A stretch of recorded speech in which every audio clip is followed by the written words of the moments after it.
students, in the previous video we studied about substitution method.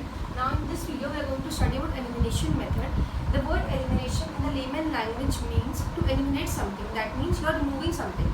So in the case of algebraic equation, in the case of linear equations in two variables, that is a1 x plus b1 y equal to c1 and a2 x plus b2 y equal to c2.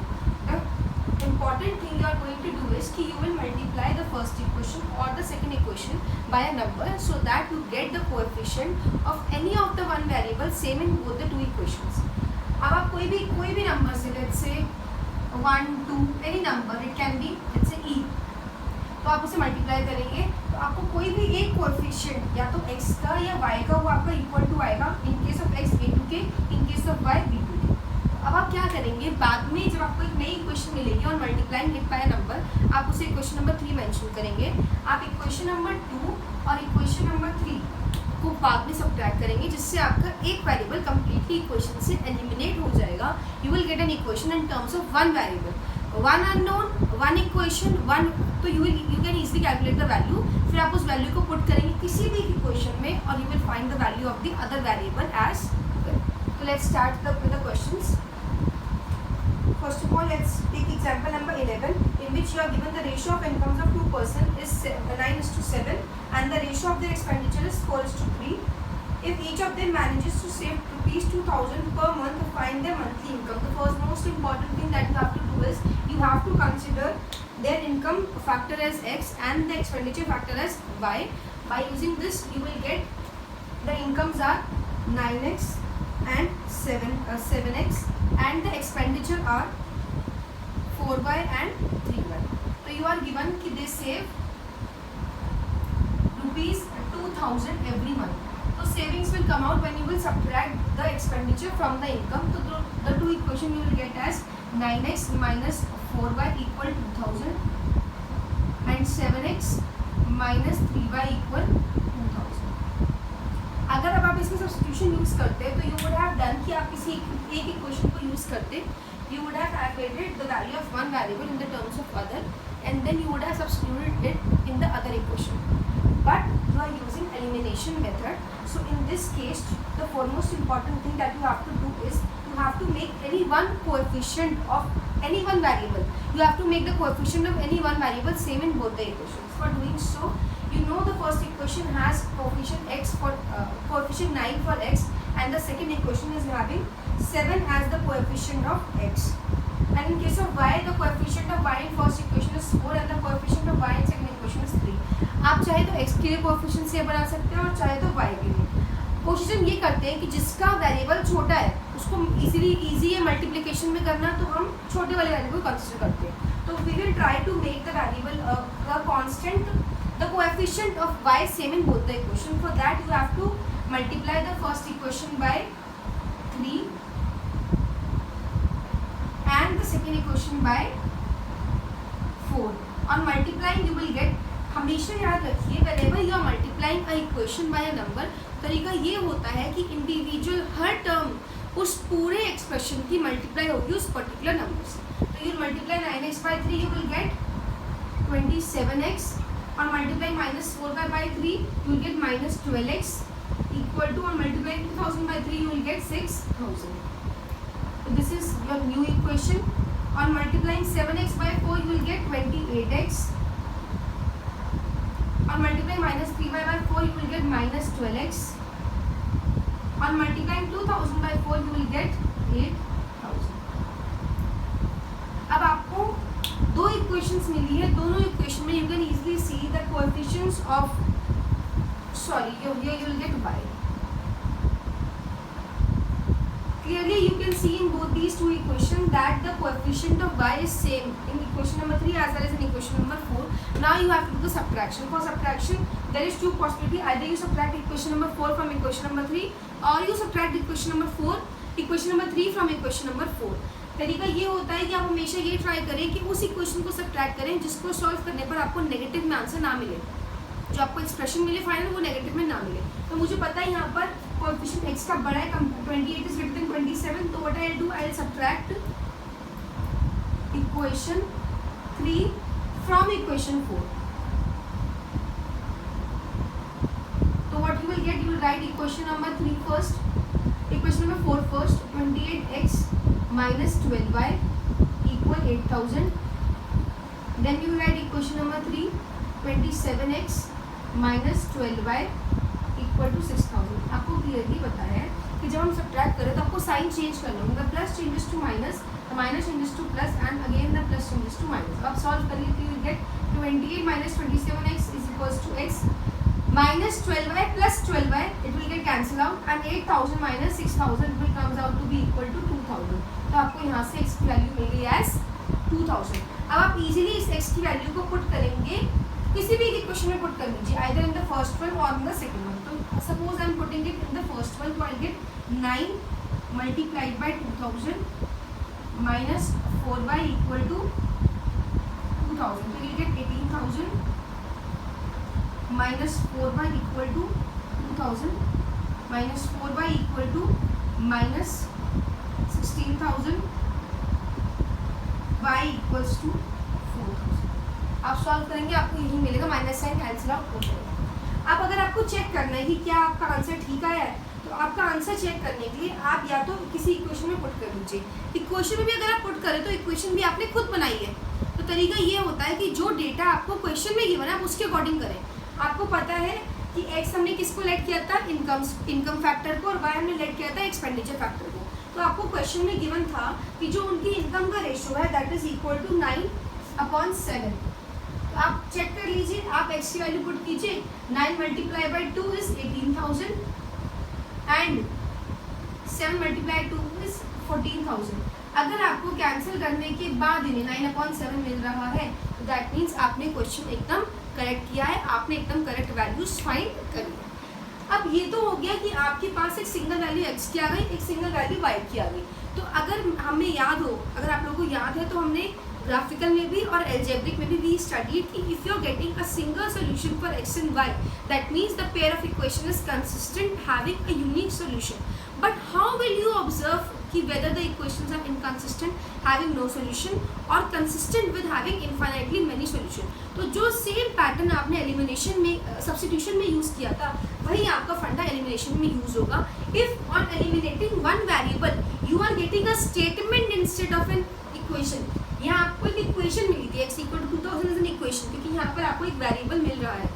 If instead of this kind of equation you are getting a statement like 2000 equal to 2000, तो अगर आपको दोनों side numbers मिल रहे हैं and no variable is included and if the statement is true, so then it means the two equations are consistent having infinitely many solutions. But if you are getting a statement which is false, that means the pair of equations are inconsistent having no solution. तो ये आपका point substitution के लिए भी यही रहेगा और elimination के लिए भी यही रहेगा कि अगर आपके पास सिंगल वैल्यू आ रही है x एंड y की, तो that means equations are consistent having a unique solution. अगर आपके पास एक स्टेटमेंट आ रहा है x की वैल्यू x या y को एलिमिनेट करने पर और वो ट्रू है इंक्लूडिंग नो वेरिएबल, तो that means the pair of equations that you are solving is consistent having infinitely many solution. But if you are getting एक स्टेटमेंट जो कि फॉल्स है और कोई भी वेरिएबल उसमें नहीं है, तो that means the pair of equation is inconsistent having no solution at all. अब इसी बेसिस पे आपका सेम एग्जांपल नंबर 12 है. You have to use elimination method to find all possible outcomes of the following pair of linear equations. Now let's try to solve this question.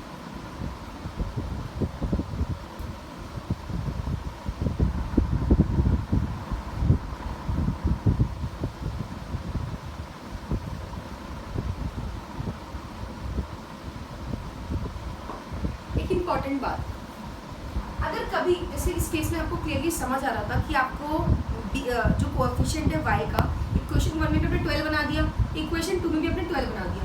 But कई बार ऐसा situation हो सकता है कि आपको नहीं समझ आए कि मैं किससे मल्टीप्लाई करूँ कि दोनों में सेम इक्वेशन बन जाए. तब आप क्या कर सकते हो कि अगर आपको इक्वेशन कुछ ऐसे दी गई है,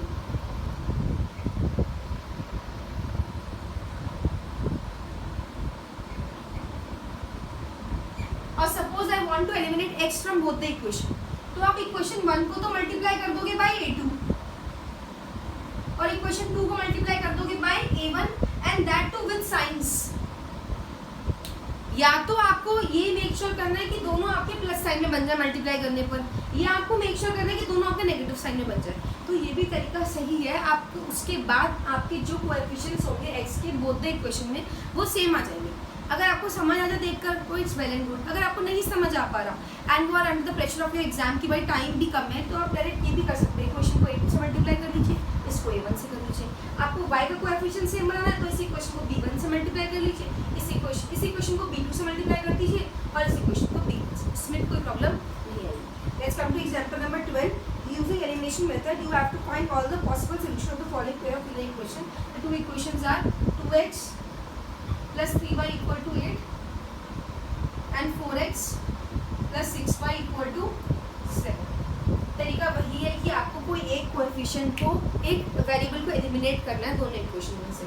अब वापस से मुझे किसी को सिर्फ यहाँ पे 4x लिखा हुआ है, मैं इसको आराम से 4x बना सकती हूँ। If I multiply this whole equation by 2, तो आप क्या करोगे, ये इक्वेशन 1 हो गई, ये इक्वेशन 2 हो गई,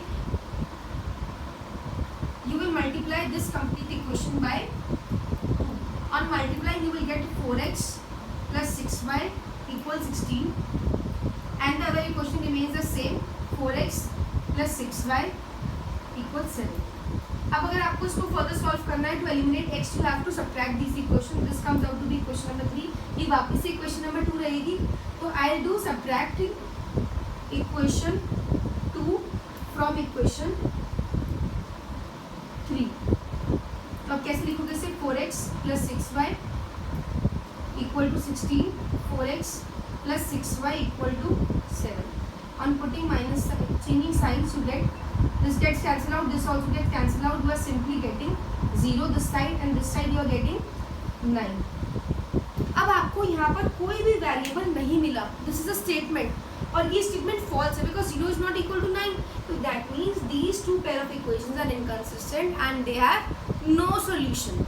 तरीका वही आ गया, स्टेटमेंट को ऑब्जर्व करना है अगर आपको कोई भी यहाँ पर एक्सप्रेशन या इक्वेशन नहीं मिल रहा है। Similarly, you can solve the example number 13 in which you are asked the sum of a two-digit number and the number obtained by reversing the digit. I'll solve it for you. क्योंकि अब आपको पता होना चाहिए कि how you will take a two-digit number.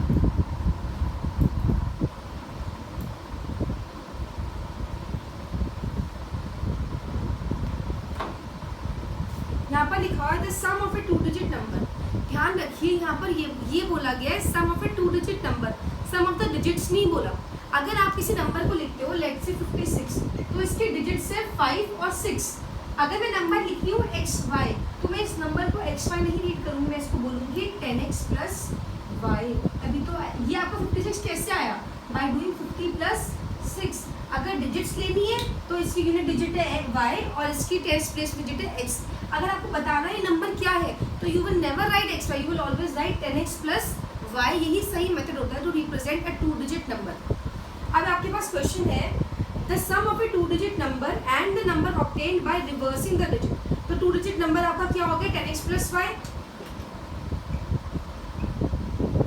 You have to do the sum by reversing the digit. अगर आप digit को रिवर्स करो तो नंबर बन जाएगा yx।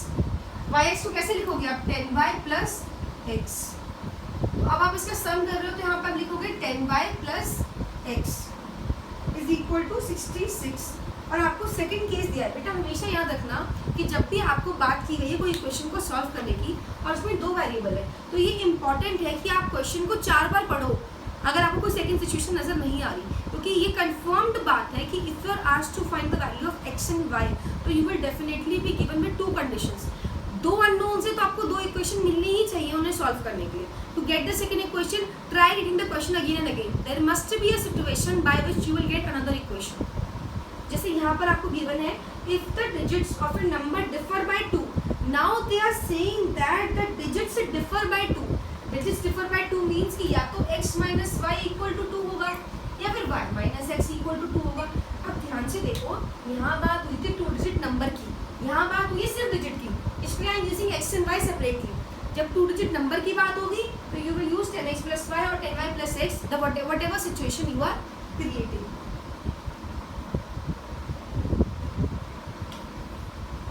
अच्छा ओके, अब आप कोई भी केस ले लो, suppose I am considering this case first. आपने x minus y equal to 2 case लिया और आपने एक इक्वेशन ली और पहले आप इसे सॉल्व करोगे तो you will get 10x plus y plus 10y plus x equal to 66।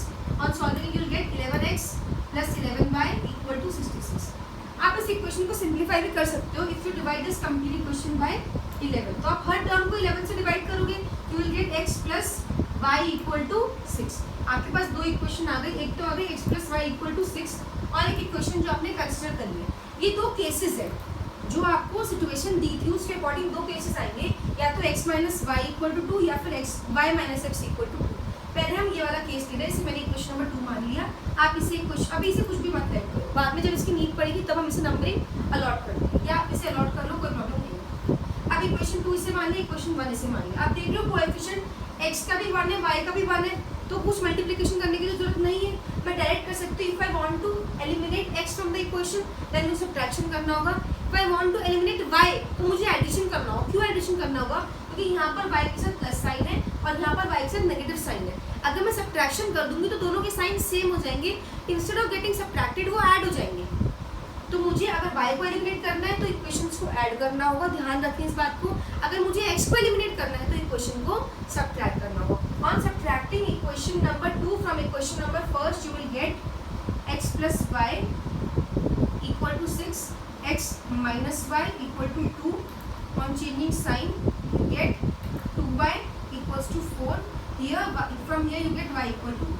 Now you put in any condition either in equation number 2 or in equation 1 to get the value of x respectively. By putting in equation number first, I get x plus 2 equal to 6. So from here you get x equals to 4. अब इस case के लिए आपका number होगा 10x plus Y, और number आपका क्या होगा 42। अगर आप लेते सेकंड केस, अगर आप सेकंड केस को लेट करते तो आपके पास इक्वेशन होती y minus x equal to 2 and x plus y equal to 6। अगर मुझे यहाँ पर भी x को एलिमिनेट करना है तो ध्यान से देखिए, यहाँ पर x तक पॉजिटिव साइन है, यहाँ पर x तक नेगेटिव साइन है, तो आप इक्वेशन को ऐड करेंगे, सब्ट्रैक्ट नहीं करेंगे। अगर आपको सब्ट्रैक्शन करना है तो आपको इक्वेशन नंबर फर्स्ट को मल्टीप्लाई करना होगा -1 से। तो now I am doing adding equation 1 and equation 3। तो you will get x plus y equal 6, right x under x and y under y। आप ऐड कर रहे हैं, कोई साइन चेंज नहीं होते, x and minus x get cancel out, so you will get 2y equal to 8. From here you get y equal to 4. अब आप y equal to 4 equation first में अगर यूज करते हैं तो you will get x plus 4 equals 6, so x equals to 2. अब आपको number मिलेगा 10x plus y की केस में 24। तो आपके पास दो केसेस आ गए, तो you are getting 42 and 24, two numbers. तो आपके पास अगर 42 है तो रिवर्स करके आपको 24 मिलेगा, अगर नंबर 24 है तो रिवर्स करके 42 मिलेगा। आंसर चेक करना है तो आपको केस गिवन था 66 का, आप नंबर को ऐड करके चेक कर लीजिए। यू आर गेटिंग 66, ठीक है, आपने सही सोल्यूशन किया। On this basis you are going to solve completely exercise 3.4 and drop down your queries in the comment section. Thank you.